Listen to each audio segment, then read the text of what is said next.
மருந்து சாப்பிட்றதுக்கு என்னைக்கு நல்ல நாள் அப்படின்னு நம்ம பார்க்கலாம். மருந்து சாப்பிட்றதுக்கு செவ்வாய்க்கிழமை மருந்து சாப்பிடலாம், வியாழக்கிழமை மருந்து சாப்பிடலாம், ஞாயிற்றுக்கிழமை மருந்து எடுத்துக்கலாம், தேவைப்பட்ட சனிக்கிழமையும் நம்ம பயன்படுத்திக்கலாம்.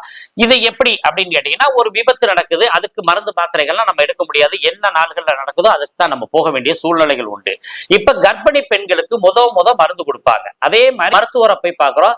இன்னைக்கு நம்ம மருத்துவரை பார்த்து அந்த மருந்து சாப்பிட ஆரம்பிக்கிறோம். அதாவது இயல்பான நோய்களுக்கும் நெடுநாள் ஏற்பட்ட நோய்களுக்கும் நம்ம போய் ட்ரீட்மெண்ட் பண்ணும்போது அதுக்கு மருந்து சாப்பிட்றதுக்கு நாட்களை தேர்ந்தெடுக்க வேண்டும்.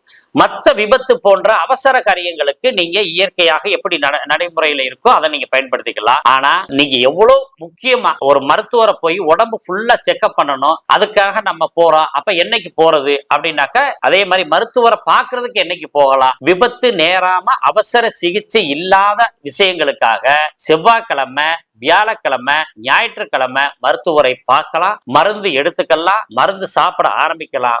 உறுதியாக நோய் உடனே குணமாகும்.